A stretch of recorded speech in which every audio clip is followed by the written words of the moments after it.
Hi friends, இன்றைக்கி நம்ம ரசம் வைக்கிறதுக்காக ஒரு எலுமிச்சம்பழம் அளவு புளி எடுத்திருக்கேன். இதை கழுவி சுத்தம் பண்ணிவிட்டு இதோட 2 தக்காளியும் சேர்த்து கொஞ்ச நேரம் தண்ணி ஊற்றி அடுப்பில் வச்சு வேக வைக்க போகிறோம். இதை வேக வச்சு எடுத்துக்கலாம், ஆற வச்சு கரைச்சி ரசம் வச்சுக்கலாம். புளியை கழுவி எடுத்தாச்சு. இதோட 2 தக்காளி பழம் நான் சேர்த்துக்கிறேன். இதோடு வச்சு இது மூழ்கிற அளவுக்கு தண்ணி விட்டுக்கலாம். இது தக்காளி புளி எல்லாம் நம்ம ஒன்றா போட்டு இது மூழ்கிற அளவுக்கு தண்ணி ஊற்றி இது நல்லாவே கொதிக்க விட்டுக்கலாம். இந்த பழம் சாஃப்டாக நமக்கு இந்த தண்ணியிலே வெந்து வரணும். அந்த அளவுக்கு இதை கொதிக்க வச்சு எடுத்துக்கலாம். தக்காளியும் புளியும் நல்லா தண்ணியில் பாருங்கள் கொதிச்சு வருது. இந்த சமயத்துக்கு நம்ம ஸ்டவ் ஆஃப் பண்ணிடலாம். இதை ஆற வச்சு நம்ம கரைச்சி ரசத்துக்கு வடிகட்டி எடுத்துக்கணும்.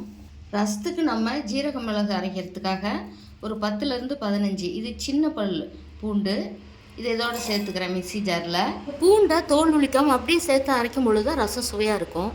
இதுக்கு ஒரு 1/2 ஸ்பூனுக்கு கொஞ்சம் அதிகமாக ஜீரகம்,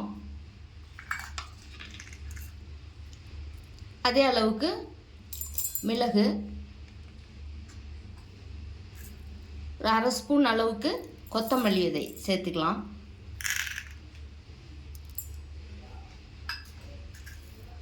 ஒரு 10லேருந்து 12 வெந்தயம் இது வாசனைக்காக.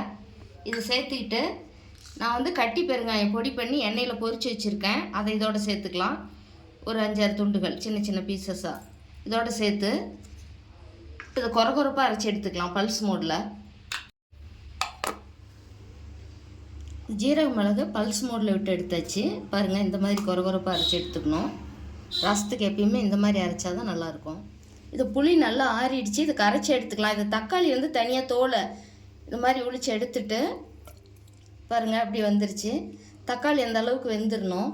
இந்த தக்காளி 2ஐயும் தனியாக ஒரு கப்பில் வச்சுக்கலாம். வச்சுக்கிட்டு இந்த புளியை நல்லா கரைச்சி எடுத்துக்கலாம். இந்த தக்காளியை நல்லா கையிலேயே மசிச்சு விட்டுக்கலாம்.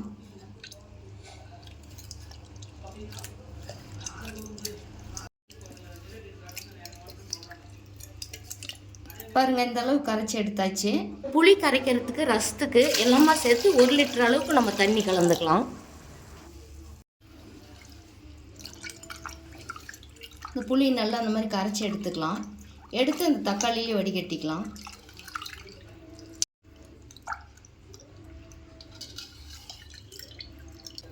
பாருங்கள், நல்லா கரைச்சாச்சு. இதை சக்கையை பிழிஞ்சு எடுத்துடலாம்.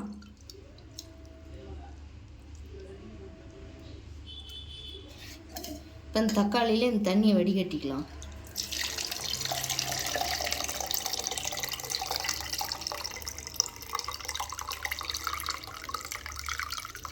இது ரசத்துக்கு தேவையான அளவு உப்பு போட்டுக்கலாம். கல் உப்பு நான் போடுறேன்.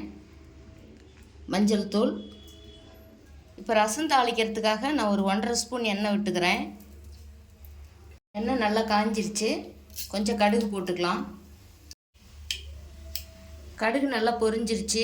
வரமிளகா 1, பச்சை மிளகா 1 கட் பண்ணி வச்சுருக்கேன். அதையும் சேர்த்துக்கலாம். சேர்த்துட்டு நம்ம அரைச்சி வச்சுருக்கிற இந்த ஜீரக மிளகு இதோடு சேர்த்துக்கலாம். சேர்த்து இந்த எண்ணெயில் ஒரு பெரட்டிட்டு நம்ம புளி கரைசலை ஊற்றிடணும். ரொம்ப நேரம் வச்சிருக்கக்கூடாது.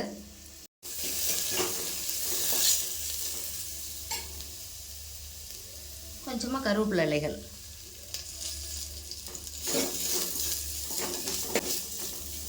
கரைச்சி வச்சுருக்கிற புளி கரைசல் இதோட சேர்த்துக்கலாம். நம்ம ஏற்கனவே இதை வடிகட்டி வச்சுருக்கோம். இப்போ இதில் சேர்த்துக்கலாம். நம்ம உப்பு, மஞ்சள் தூள், புளி கரைசல்லே சேர்த்துருக்குறோம். இதில் கொஞ்சம் மஞ்சள் பொடி சேர்த்துக்கலாம். நமக்கு உப்பு சரியாக இருந்தால் அதோட விட்டுறலாம். பத்தலை அப்படின்னா கொஞ்சம் சேர்த்துக்கலாம். இதில் எனக்கு உப்பு இதே சரியாக இருக்கிறதுனால நான் போடல. ஏற்கனவே போட்டதே போதுமானதாக இருக்குது. கொஞ்சமாக இதில் பெருங்காயத்தூள் மட்டும் சேர்த்துக்கலாம். ஏன்னா நம்ம ஏற்கனவே ஜீரக மிளகு அரைக்கிறதுலையும் நம்ம கட்டி பெருங்காயம் சேர்த்து அரைச்சிருக்கிறோம். இதுக்கு கொஞ்சமாக தூள் பெருங்காயம் சேர்த்துக்கலாம். இது அடுப்பு சிம்மில்லே இருக்கணும். ரொம்ப வேகமாக இருக்கக்கூடாது. ரசம் எப்பயுமே நமக்கு நுரக்கட்டி வரும். அது வரைக்கும் அடுப்பை சன்னமாக வச்சுக்கணும். ரசத்தை திரைய விடக்கூடாது. இப்போ நுர கட்டுற வரைக்கும் கொஞ்ச நேரம் வெயிட் பண்ணலாம். இப்போ பாருங்கள், ரசம் சுற்றி நுர கட்டி வருது. இது கொஞ்சம் பபுள்ஸ் மாதிரி மேலே குமிழ் மாதிரி வரும். அந்த டைமுக்கு நம்ம ஸ்டவ் ஆஃப் பண்ணிடலாம். நுர கட்டி வருது. தெரியுது பாருங்கள் சுற்றி. இப்போ கொஞ்சம் கட் பண்ண கருவேப்பிலை இலைகளும் கொஞ்சம் கொத்தமல்லி இலைகள் போட்டுட்டு கொஞ்சமாக தண்ணி விட்டுக்கலாம். ஆஃப் பண்ணிடலாம். மூடி வச்சிடலாம். ஒரு 2 நிமிஷம் ஆகட்டும். இப்போ இதை எடுத்து ஒரு பாத்திரத்துக்கு மாற்றிக்கலாம். இந்த மாதிரி ரசம் வச்சிங்கன்னா வீடே மணக்குங்க.